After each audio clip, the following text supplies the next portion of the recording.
So my name is Tan. Thank you all for coming, people who regularly come and new people as well. My name's Tan, and this is our latest Kumi Now online gathering. Today's topic will be on anti-Semitism, and we're joined today by Ellis. Now, the first part of our meeting will be dedicated to our guests, but please stay around after they leave, as we'll be dedicating the rest of the hour into action as we engage in advocacy for Palestine. With that said, I also know today is election day in the US. So thank you for being here if you're calling in from the US. So I know it's a tough time. And I think, we can have some conversation during the advocacy time as well. Jonathan Katab from FOSNA recently released a reflection on about the election. So if you want to read that on FOSNA's website, that's there. And of course, regardless of who wins, we know that we need to continue to build a better world. And, we're really thankful at Sabeel for the community at Kumi that continues to show up every week and do this work with us. So before I start, I'd like to remind you that this session is being recorded. It will be shared after the event. So please make sure your mic is off. But if you have questions for Aaron during the presentation, you can put that in the chat, and I'll make sure to relay the questions during the Q&A session.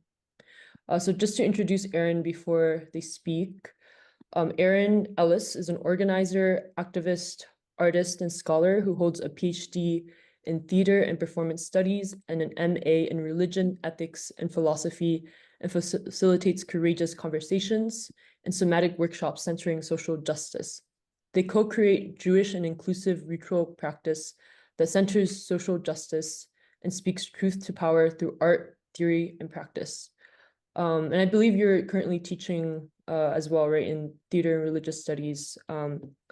And Aaron's father is also the late Mark Ellis, who was a dear friend of Sabeel. Aaron is also a dear friend of Sabeel. So with that said, it's an honor to have Aaron with us to talk on this topic and just reflect with us. So Aaron, whenever you're ready.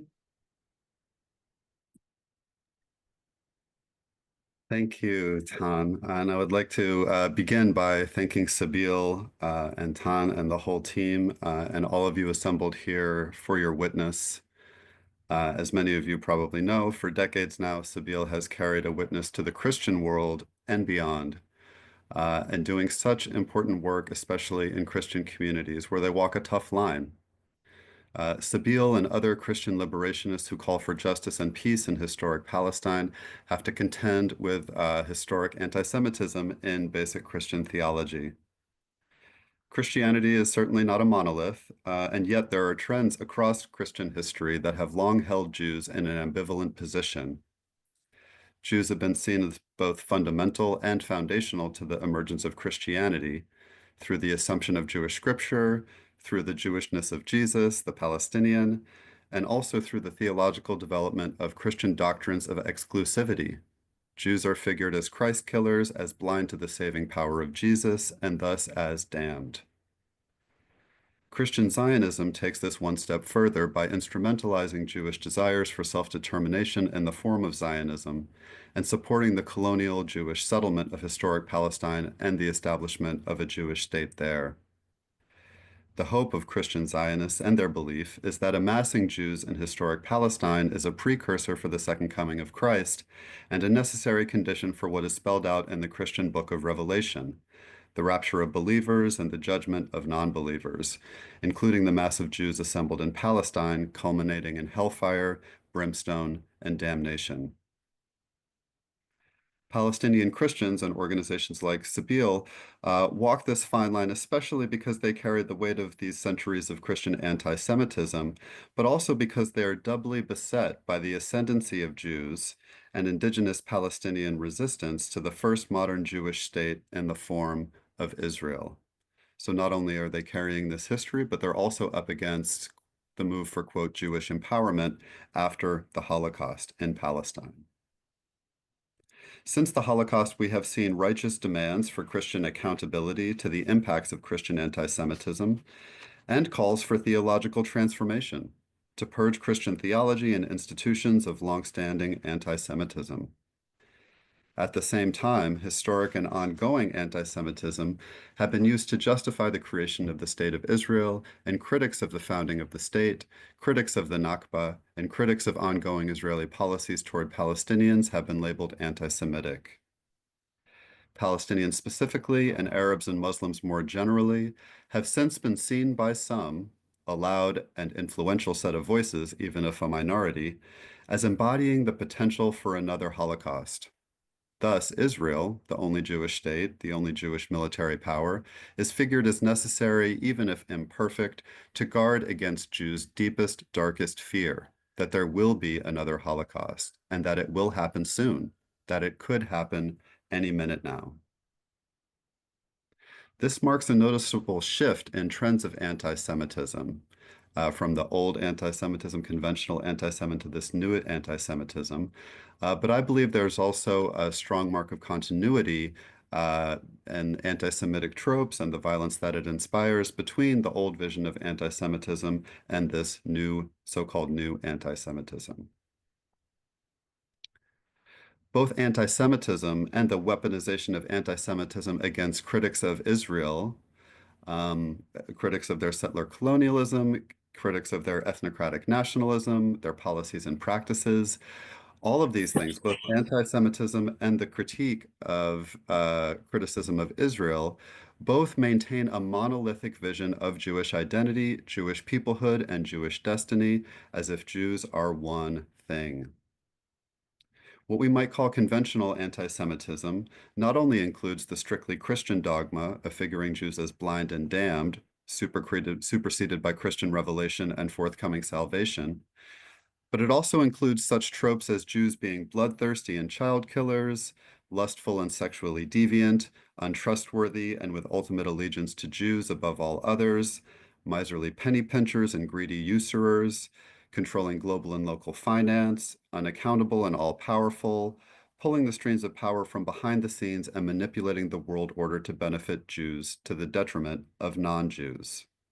These examples of historic anti-Semitic tropes that continue today have been used to support legal and interpersonal discrimination against Jews, to call for and justify collective violence against Jews, from pogroms to death camps. And like I said, these conventional anti-Semitic tropes and the violence that come along with them persists. Despite Vatican II and widespread Christian repentance, theological and institutional transformation after the Holocaust, one does not have to look far to find latent or explicit examples of anti-Semitism. In my own life, I have witnessed it. I remember as a young child, probably 6 or 7 years old, growing up in Croton-on-Hudson, New York, standing in line at a grocery store. The man in front of us tried to buy his groceries, but his credit card was declined. He asked to try it again.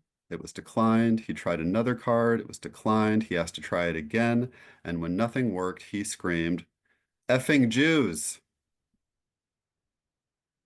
As a high schooler in Waco, Texas, from swastika graffiti drawn in my notebooks to being told anti-Semitic jokes by people not realizing that I was Jewish, I experienced it in very quote unquote minor ways. When I took my driver's education course to obtain my driver's license, I remember our driving teacher at the end of the class instructed us to, when we buy a car, not to take their first price, but instead to haggle. He told us, quote, "You got to Jew them down, get a better price." It was the first time I had ever heard the word Jew as a verb. For all the 12 years I spent in Texas, I was consistently witnessed to in the bookstore, at the cafe, in the gas station, walking on the street, at school. Do you know Jesus? As a graduate student doing my dissertation research in New York City, I encountered it. People told me things like, whenever something is going terribly wrong, you can bet a Jew is behind it. And oh, look at that nose. Yeah, you got money. You'll be all right. Since I was 13 years old, I have also experienced being told that I am anti-Semitic for speaking up and out against Israel's treatment of Palestinians. I have been called a self-hating Jew. I have been called a capo, a word used to refer to Jews who, during the Holocaust, collaborated with the Nazis, a complicated history for sure. I have been called a traitor, told that I'm not really Jewish, and more. This phenomena of calling critics of Israel anti-Semitic is often called the new anti-Semitism. It is not the old trope of people claiming Jews are monsters or claiming Jews are damned to hell. Rather, it is simply criticizing the Jewish state. This new anti-Semitism has, over the last decade, been codified by the IHRA, the International Holocaust Remembrance Alliance, and continues to be adopted by international bodies, NGOs, national and local governments, as well as colleges and universities, for example, in the so-called United States. The IHRA definition continues to grow despite the once widely reported cautionary warning from one of the authors of the definition, Ken Stern, who said that this definition, when used inappropriately, can limit free speech. The definition itself, as adopted by the IHRA in Bucharest in 2015, reads, quote, "Anti-Semitism is a certain perception of Jews, which may be expressed as hatred toward Jews. Rhetorical and physical manifestations of anti-Semitism are directed toward Jewish or non-Jewish individuals and or their property, toward Jewish community institution, and religious facilities." The proposal adopted by the IHRA continues with further explanation and examples of what exactly constitutes and does not constitute anti-Semitism. It reads, quote, "Manifestations might include the targeting of the State of Israel, conceived as a Jewish collectivity. However, criticism of Israel similar to that leveled against any other country cannot be regarded as anti-Semitic." So at the center of this very definition is an ambivalence, where criticizing a state can also be viewed as targeting it. And whether or not it's conceived of as a Jewish collectivity is a matter of fact and not really a matter of opinion, it being a Jewish state and an ethnocratic state. Um, and then the question of other countries and whether or not other countries' criticisms are at the same level of those criticisms of Israel. Following the definition, the IHRA outlines several examples of what it claims to be anti-Semitic, including, quote, "denying the Jewish people their right to self-determination, for example, by claiming that the existence of a state of Israel is a racist endeavor. Applying double standards by requiring of it a behavior not expected or demanded of any other democratic nation. Drawing comparisons of contemporary Israeli policy to that of the Nazis." End quote. So those are some examples the IHRA gives of what would constitute anti-Semitism. It's interesting to note, just as an aside, that Hillel International, many years before the adoption of the IHRA definition in Bucharest, had already basically put out these guidelines for its own student organizations that they could not partner with or host any speaker that delegitimizes Israel, questions Israel's legitimacy and right to exist, or that applies any kind of double standard to the state of Israel. So this kind of attack on free speech in support of peace and justice in Israel-Palestine pre-exists the IHRA definition. But in any case, these examples, which are now being taken up by large international bodies as well as local bodies, underscore the danger of the definition, namely that it can be used to stifle free and protected speech that is not directed at Jews for being Jewish, but is rather directed at the state. Therefore, this definition itself lumps all Jews together as a monolith, as if Israel somehow stands in for all Jews. The fact that certain types of criticism of Israel warrant the label anti-Semitism already implies that Israel stands for, represents, and in some sense constitutes, and therefore encompasses Jewish identities around the world. Instead of combating anti-Semitism, this definition and its examples play into anti-Semitic tropes which universally treat Jews as monolith, guilty by association and affiliation and allegiance to one another. And even more dangerous for Jews is that in this vision of a monolithic Zionist Judaism, all Jews around the world are now seen as universally supporting, if not supporting, at least complicit and benefiting from Israeli policies and practices. Again, guilty by association and affiliation and allegiance to one another. The definition itself falling under its own definition of anti-Semitism. The IHRA says it is anti-Semitic to, quote, accuse Jews as a people of being responsible for real or imagined wrongdoing committed by a single Jewish person or group. Again, I want to emphasize this. By conflating Jews and the State of Israel, the IHRA definition enables and emboldens anti-Semitism by reducing Jews to Zionism, to a monolith that is demonstrably responsible for severe, ongoing, and purposeful human rights abuses from 1948 until today, including, but not limited to, forced displacement and ethnic cleansing, arbitrary detention and torture of civilians, including children, home demolition, land theft, and deprivation of access to basic resources, including farmland, fishing in the sea, accessing fresh water, and more.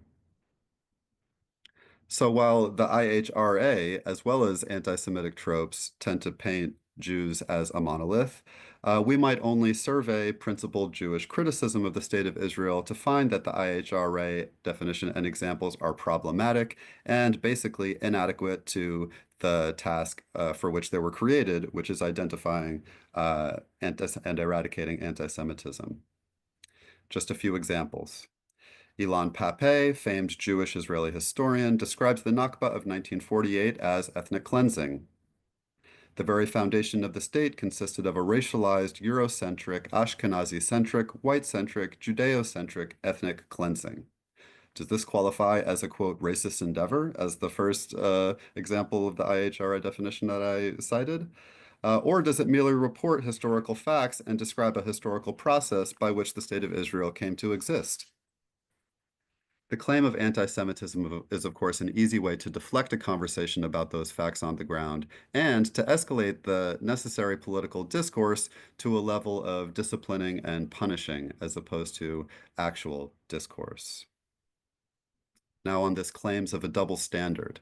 Are any other democratic nations involved in over 50 years of military occupation widespread human rights violation? Every reputable large-scale international human rights agency, as well as the Israeli human rights organization B'Tselem and other Israeli NGOs and advocacy groups, not to mention Al-Haq and Palestinian groups, report on the brutality of Israeli repression in militarily occupied territories of the West Bank and the more or less regularly bombed Gaza Strip, which has been bombed regularly more or less since Israeli settlers were unilaterally withdrawn in 2005. Of course, if we are going to be critical of any state that practices repression and violence, we should be critical of all of them. But when it's used as a deflection, it is basically meant to say, don't criticize Israel. Even if the person criticizing Israel would also criticize other nations, the United States, for example, for being founded on settler colonialism and racism. The two are obviously not exclusive, and so the claim of the double standard is often this bad faith effort to just deflect conversation and to bring about an accusation of anti-Semitism. And what of this comparing the state of Israel to the Nazis? Jews themselves have been drawing comparisons between the policies and actions of the state of Israel and those of the Nazis since the founding of the state. Reports from the Knesset floor attest to this fact, quoted and cited by Jewish historian of 1948, Benny Morris. And now, 50 years later, Jewish performance art activist Yael Bartana and founder of the Jewish Israeli organization Zochrot, Eitan Bronstein, created a performance art film where they mimicked the annual speech given by every Israeli president at Yad Vashem, marking the state opening ceremony of Holocaust Martyrs and Heroes Remembrance Day. In their satirical speech, these Jewish Israeli activists actually give thanks to the Holocaust for giving Israel the opportunity to exist, to take all this land, to make all this space for Jews, and to be so great. It is satire, and it is biting, and it is a direct impeachment of Israel's use and abuse of the memory of the Holocaust to justify and further entrench its policies and practices vis-a-vis the Palestinian people. It is a direct comparison between Nazis and the State of Israel. More recently, when Israeli parliament passed a law in 2010 requiring a loyalty oath to the State of Israel as a Jewish state, Zokrot mounted a protest by setting loudspeakers amidst the Israeli public, blaring a reading of the loyalty oath that was passed by the Israeli Knesset, but read aloud in German, reminding of the propagandistic speeches of Hitler that now resound in the Jewish subconscious internationally. Again, directly comparing Israeli and Nazi policies and practices. In the much more recent aftermath of October 7th, Jews around the world, including those affiliated with Jewish activist organizations and those unaffiliated, have taken up the cry, "Never again is now." The slogan draws inspiration from one prominent lesson that Jewish ethicists, theologians, and laypeople lift up from the intergenerational trauma of the Holocaust. Never again. And never again for anyone. By saying never again is now, Jews today are explicitly comparing the Nazi state and the Jewish state. Are these Jews anti-Semitic? Does it become anti-Semitic if a non-Jew says these things? It's an absurdity, and yet it has become the virtual law of the land. Actual anti-Semitic attacks, like the murderous assault on the Tree of Life Synagogue in Philadelphia, Pennsylvania, and escalated anti-Semitism on the political right in general, for example, in the so-called United States, receives far less attention and concern than the, quote, new anti-Semitism codified by the IHRA. It was only after large-scale protests against the Israeli assault on Gaza after October 7th that the federal government of the United States under the Biden-Harris administration created a national strategy to counter anti-Semitism. Not after the shooting at the synagogue, not after a gunman took a rabbi hostage in a synagogue in Texas, not after the Holocaust has this ever happened. Only now, when the state of Israel is under 24/7 scrutiny for its devastating impact being live streamed and reported to the world. Colleges and universities in the so-called US have also followed suit in creating unprecedented conditions to oppose student and faculty speech on the issue of Israel's ongoing bombardment of Gaza.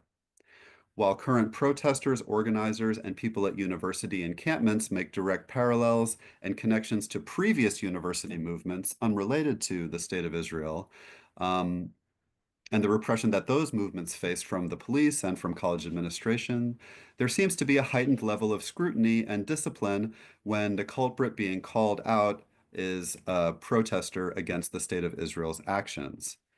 Not only have college administrators put out significantly one-sided statements calling for prayers and protection for Jewish students, not only Israelis, of course, but all Jews, while also not calling for prayers and protection for Palestinians or for Palestinian students, even as the body count mounts and even as Palestinians on college campuses face increasing repression over their voicing their own opinions about this issue. There is an over-policing of Palestinian voices, Palestinian symbols like the keffiyeh, and this has amounted to or culminated in brute force of campus and city police to disrupt and violently disperse these peaceful protests and encampments. Maura Finkelstein, a tenured professor at Muhlenberg College, was fired, her tenure overturned, for posting a Palestinian poet's words criticizing Zionism and Zionists. While she is appealing the university's decision, it is still so obviously underscoring the issue here. Anti-Zionism is not anti-Semitism. Anti-Zionist Jews exist, and this would operate as a contradiction under the IHRA's definition, but it is unaccounted for and it is unreconciled in its adoption and in its application. Mainstream media in the so-called USA, including CNN and PBS, have since October 7th reported on the experience of Jewish students on college campuses, meaning that they interview Jewish students who feel threatened by these anti-genocide protests.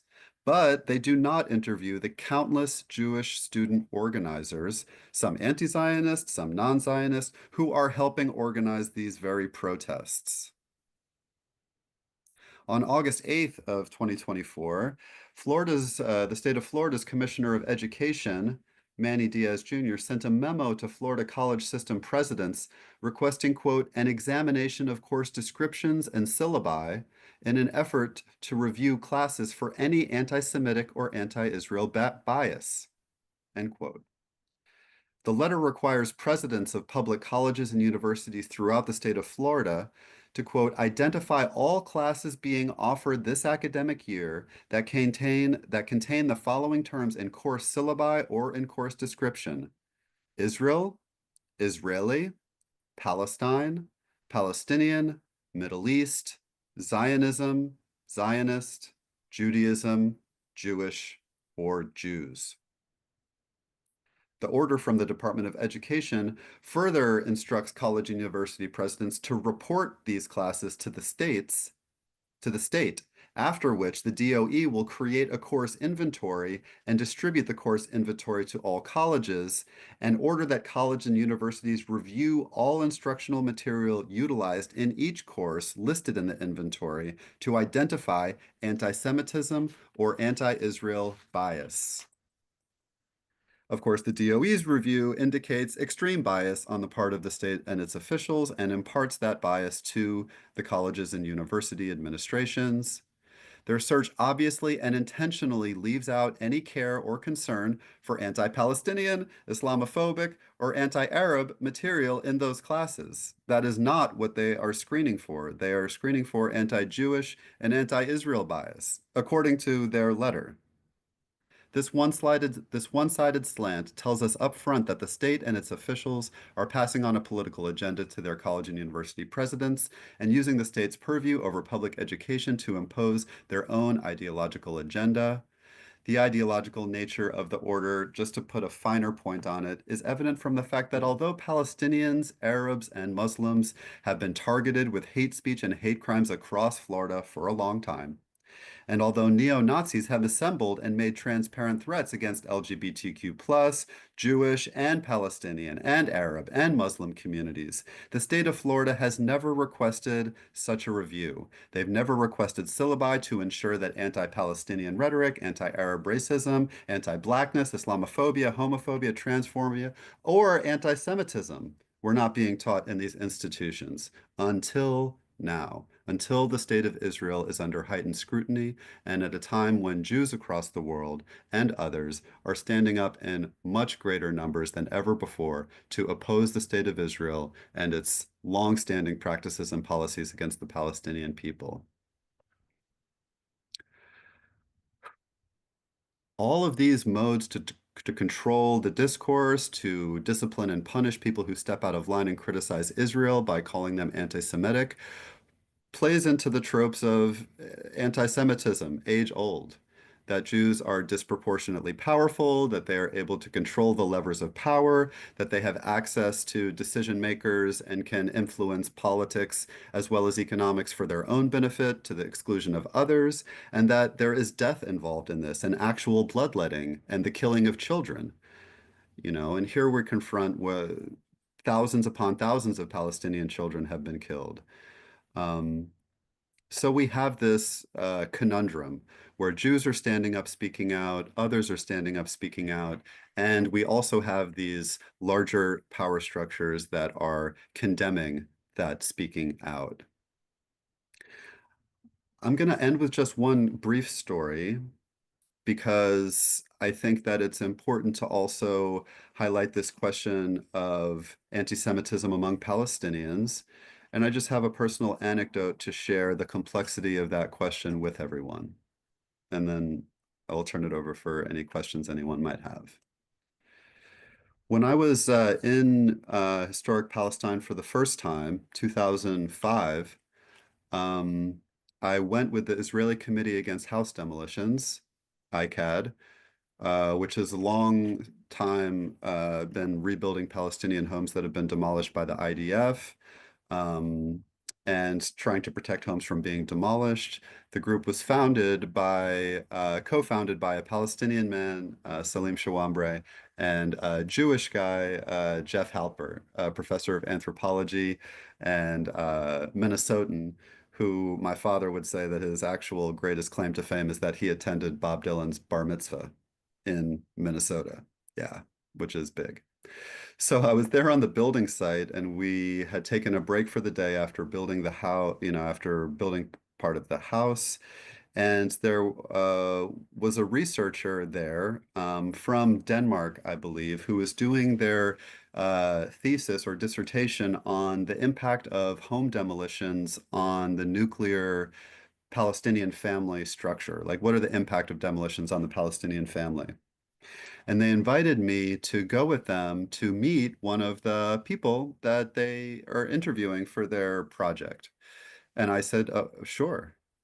So I went, and we sat with a woman on the foyer of her demolished home, literally the beautiful tile beneath our feet and the rubble all around us, no walls standing, entirely demolished. And her small daughter served us tea as we talked. And after a while of talking, we had been speaking in English. I did not speak Arabic.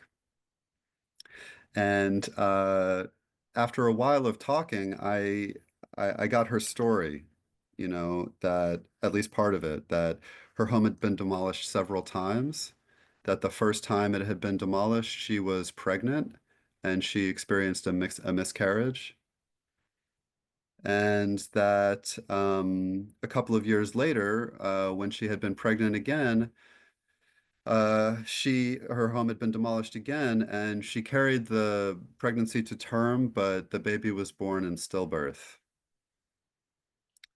And, I was so struck by meeting this woman, the kind of glint and light in her eyes, the way that she laughed in our conversation, the way that she served us tea and was so sweet and caring to her little daughter, and that she was also so strong just in her face and her features. Um, But, I started to cry, and I told her, as a citizen of the so-called United States, as a Jewish person, I have to apologize. I know it doesn't do much, but I want to apologize. And there was a moment of confusion. She didn't understand what I was saying. I couldn't explain it. She couldn't understand what I was saying. So we called over the researcher to interpret for us. And it turned out that she didn't believe or could not compute that I was Jewish. Because, she said, I was not there in a uniform with the gun or with the bulldozer ready to destroy her home. When you have a Jewish state with a Star of David on the flag and the language is Hebrew and it's a Jewish state for Jews, and you make people sign a loyalty oath to the state as a Jewish state, and the Jewish majority of this Jewish state is predicated on the exclusion of the millions of non-Jews who lived there and lived there before the creation of the state of Israel. The question of anti-Semitism for Palestinians is a misplaced question. If it had been a Muslim state, if it had been a Hindu state, if it had been a Christian state, would the resistance of Palestinians and their feelings toward their colonizers be any different? Um, so I leave you with that question and gratitude for your time and for your ongoing witness in your own lives, and for Sabeel for making this possible and doing it regularly, always. Thank you, Erin, so much, and for sharing the stories as well, along with your presentation. They were really powerful, and I think Reverend Fahad made a good point, because I know last time we went a little over time because we got into more of a discussion than Q&A. So if you want to raise your hand and you have a specific question, that's fine. But if it's more of a discussion, we can do that more after the Q&A. One question I'll ask while people put their questions in the chat is, I know based on your own work, you mentioned a little bit about your practices and your activism and also your art. And I would love to hear some reflections about what prophetic Judaism looks like for you and your practice, and then what maybe a Jewish identity beyond Zionism has and can look like, based on just your own experiences and your own activism and work. Okay, thank you, Tan. I'll take that as like a two-part question. One about one about the prophetic, and then one about what does continuing this work look like in practice in activism and organizing. And feel free to follow up if I miss it. Um, so, prophetic Judaism is just like all progressive and radical ideas, easily susceptible to co-optation and domestication. I think that's first and foremost.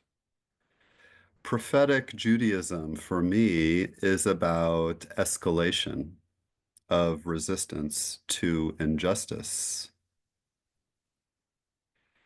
An escalation of resistance to injustice can look like a lot of things.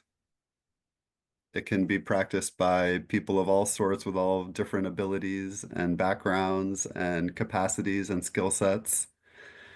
Um,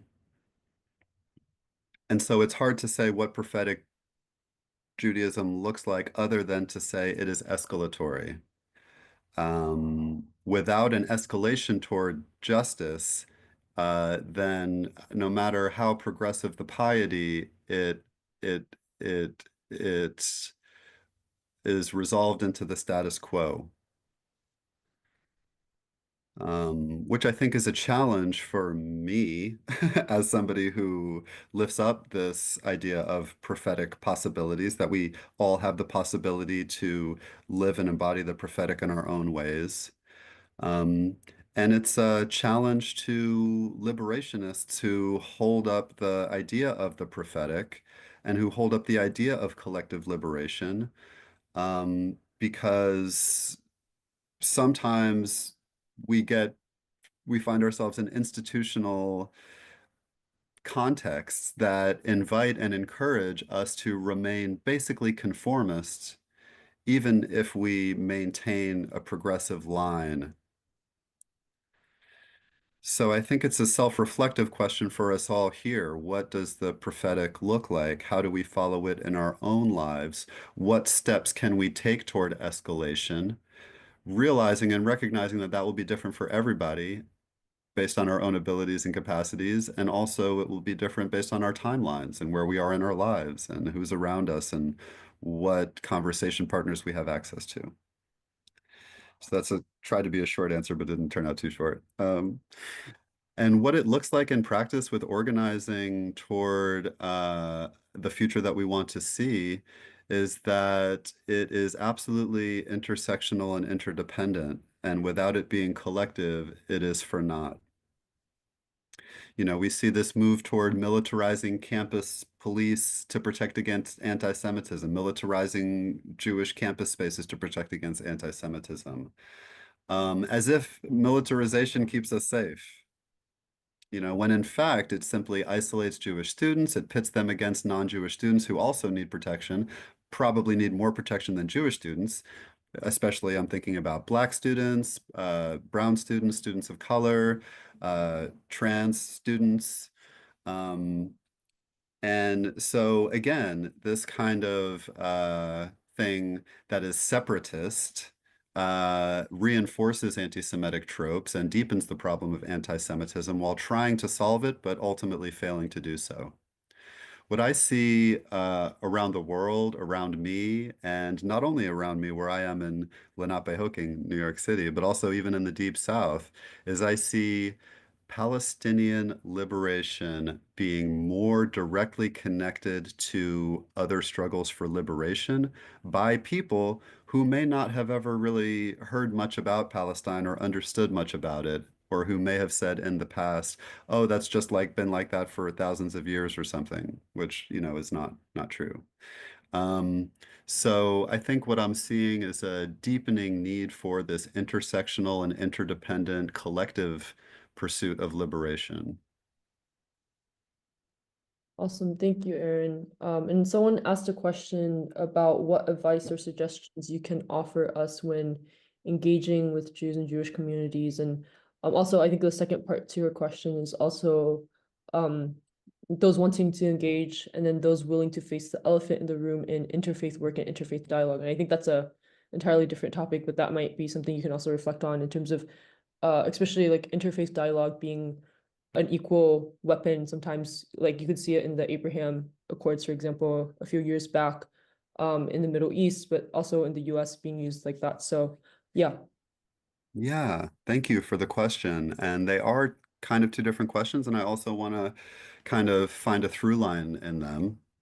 I think that the most important thing that people can do with regard to anti-Semitism or claims of anti-Semitism for Palestine solidarity, um, whether it's in a specifically Jewish context or if it's in an interfaith context, is to uplift anti-Zionist and non-Zionist Jewish voices. From Martin Buber and Hannah Arendt, from Bernard Lazare, um, Mark Ellis, Um, and also, I think it's so important too that we not rely on these, okay, we call them geniuses. Dad would like that. But these like kind of figures that are elevated, lifted up, like they're these striking individuals that crash through the whole thing. There is a place for such striking individuals, Malcolm, Martin, Abraham Joshua Heschel, there's a place for them, Edward Said, right? But of course, we know that like just because there is an Edward Said doesn't mean there isn't also this large community of Palestinian intellectual and, incredibly engaged and creative and thoughtful, people doing all kinds of work in those fields in their own terms. And the same is true of anti-Zionist Judaism. There are Jews all over who are excluded from institutional Jewish spaces and who start to create their own. So, for example, I've been working now with Judaism on Our Own Terms, Joot, formerly Open Hillel, who, when Hillel adopted their 3Ds, you can't do anything that disparages or double standard or delegitimizes the state of Israel, or BDS, advocacy, Jewish students said, all right, well, let's change Hillel because this isn't working. And so there are Jewish student groups all over Turtle Island and beyond that are holding their own anti-Zionist Shabbat, that are holding their own anti-Zionist Sukkah, for Sukkot, who built it on their campuses and who it was bulldozed, and trashed by the campus police just, recently for Sukkot. Um, and of course you have large groups too, like Jewish Voice for Peace in the United States, like if not now in the United States, like IJV in Canada, and like Na'amod in England, and like Jewish-led organizations even in Palestine, like Zokrot, like ICAD. You have Israeli groups like B'Tselem, but finding Israeli and Israeli refuseniks, who are conscientious objectors. So I think it's a great asset to be able to tap into those anti-Zionist Jewish voices who are doing that work for us, articulating their perspective from a Jewish context, so that we can know and let others know that Judaism is not a monolith. Thank you, Erin. Reverend Fahed, you have your hand raised if you want to speak.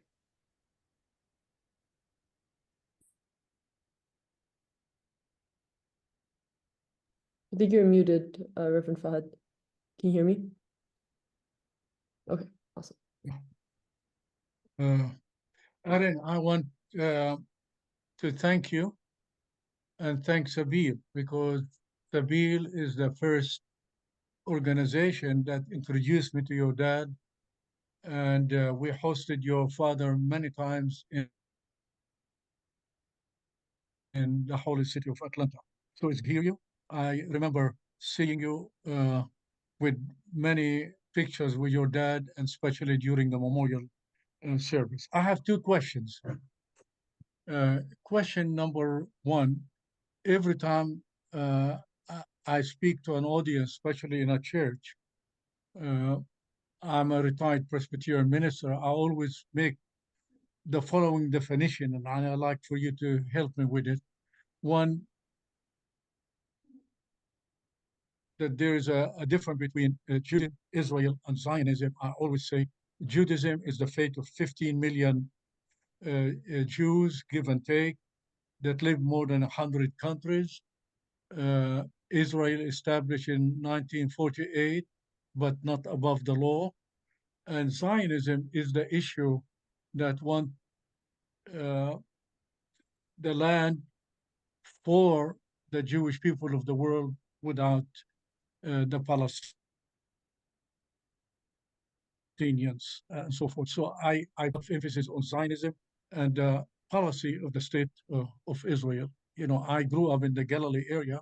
My mother language was Arabic, then the second language was Hebrew, and the third language is English. But from 1948 to 1966, I couldn't leave my village without getting a permit from the Israeli military to leave my village. So immediately, Israel in 1948 created 63 laws to control our lives in movement, in health, labor, and everything.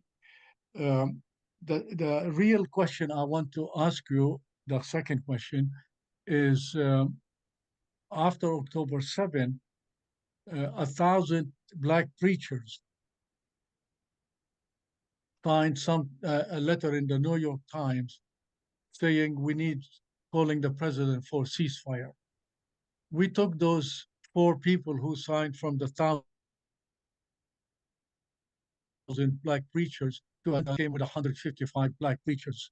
The thing that I'm not able to understand inside the psyche of a white preacher and a rabbi, why they are silenced until now about what Israel is doing in Gaza. I'm not able to understand it. So I need for you to help me to go inside the psyche of a rabbi and psyche of a white preacher. Why in the hell they are not saying, Yeah. Thank you so much, Reverend, for your remembering of my father and for your witness and for your questions.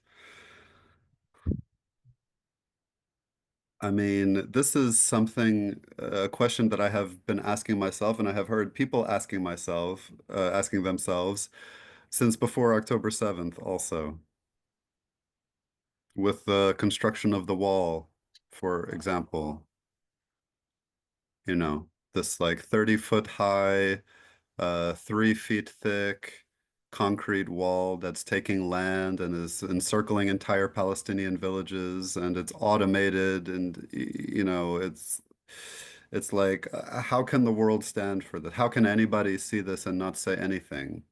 The white phosphorus raining over Gaza. How can the people, you know? Um, so I struggle because I try not to be surprised when people don't speak out because it's not good for my heart, you know? I need to fight and I don't need my heart beating for the people who are not fighting. But it's unavoidable. I share your question and your outrage about why people are not standing up. I think that there's something to do with timeline and with culture that is not a light switch that can be turned on or off. Like the apartheid in South Africa, Martin Luther King Jr. first spoke out about that in the 1950s. And it was obvious then. It was already obvious. But it took until, you know, it took many decades, 30 years for apartheid to fall. And it took decisive and collective action from everybody everywhere to shift the dialogue, and it only could happen at a certain point. I don't know what the objective turning point was, but honestly, I think that one of the important things it has to do is with culture and cultural boycott. You know, when as long as the Israelis are still able to compete at the Olympics, I think we will still hear silence. As long as it's normalized that Israel is just a state like any other, protecting itself, it will continue with silence. I think that's one answer. It's a major component. And I think that another answer is that there's also a lot of fear and there is a lot of control for people who don't want these rabbis and these pastors to speak out about this stuff. I know that there's pressure on academics to not speak out for the same reasons. Pressure on, I was just speaking with a rabbi, you know, we were arrested together in DC. And, you know, but he can't tell nothing to the board of his synagogue. You know, the rabbi himself went across the country to go get arrested to say something, but he can't go home and talk to the board of his synagogue because he will be fired. And then the question is also like, who are these people not saying something out loud, and what are they saying behind the scenes? Because you don't know what they are doing. Maybe they want to keep their job because they think it's the best way to advocate, or maybe they want to keep their job because they want to keep their house, and it's got nothing to do with advocacy. So I'm not sure. There are many reasons, but I think that what will give people permission to speak up and what might invite a new revelation in people is a widespread movement at every point, especially in culture. I think is the most important. Very good. That's helpful. Thank you, Aaron. Trying to see if there's other questions here that I may have missed. I think Randy just had a question maybe about today being the US election, and if you have any thoughts on the impact of Arab and Palestinian activist responses to Harris and Walt's campaign, or just like other things about the election. Yeah, so if you have any thoughts on that. Mm. Any thoughts on Palestinian and Arab resistance as it relates to the election? Yeah. Okay. Well, as we know in the so-called United States, resistance in a time of election is a complicated situation. I mean, we all remember in 2000 when, you know, Al Gore and George Bush were the presidential candidates, and of course, Ralph Nader and the Green Party. And Bush won, and people blamed Nader. And so there's this idea of spoiling in an election. And this largely has silenced, I think, opposition to Democrats from the left. Or it's been a big obstacle. When you add to that the kind of treatment by the Democratic Party of Palestinians and not letting this Palestinian representative speak at the Democratic National Convention, and Kamala Harris not willing to say basically anything except for, you know, so sorry, you know, too bad, so sad, you know, Israel will always be strong, if I may paraphrase her. It's a difficult and it's an uphill battle. The non-committed movement has been the most prominent in my circulation, the most prominent Palestinian and Arab-led effort to try to bring the protest to the election. But it's put the movement in a difficult situation because it's not really the case that the movement thinks that Donald Trump will have a better policy, you know, so it's kind of set up to, I don't know what's going to happen, but it's put in a very difficult place, and it's basically been dismissed by mainstream media and downplayed, you know, as if the, you know, so-called left in this country really have no big qualm with Kamala Harris, and it's basically been quiet on criticizing her, when actually people are showing up to all her events. with signs and with keffiyehs, and Jews are showing up and non-Jews, Palestinians and Arabs, everybody together. So I think that the most powerful and sustained Palestinian and Arab-led resistance is really not related to the election, but it's cultural, which I think is so important. I mean, it would be one thing if we could sway a candidate in an election season to actually take a position, but with the APAC and with, politics in the so-called United States as they are, that doesn't seem like a reasonable, it doesn't seem manageable.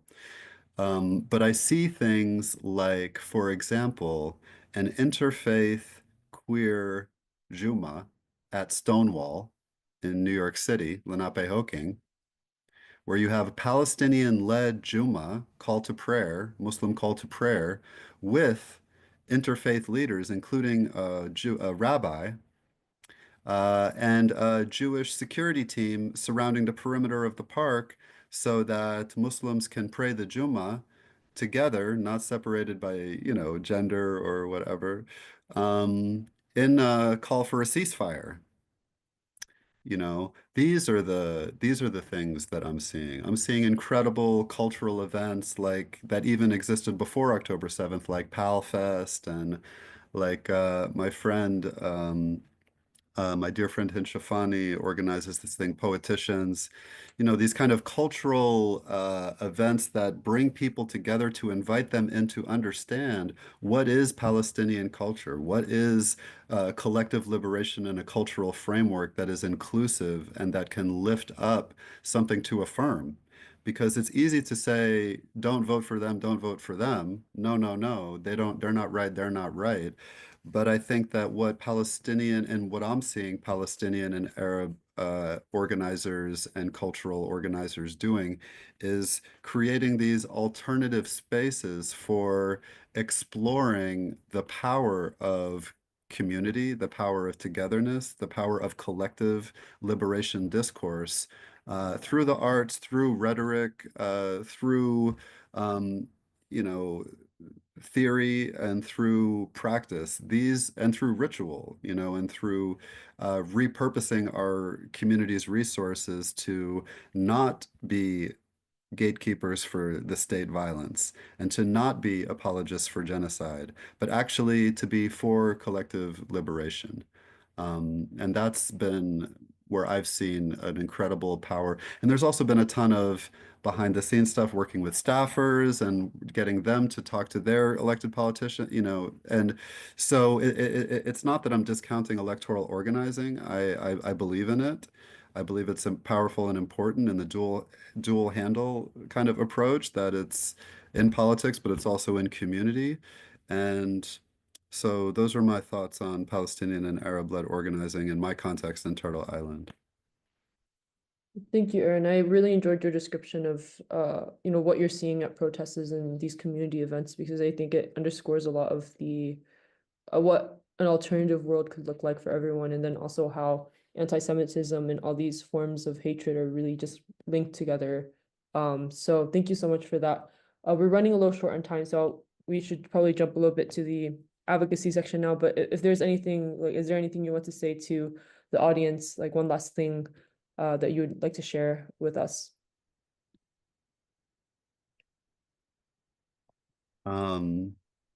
Just thank you. Thank you all for, as I've said already, but thank you for your witness and thank you for being here and showing up how you can. This is how we do it, this is how we win, is by continuing, because the opposite option is no good. So thank you. And thank you again to Tan and to Sabil.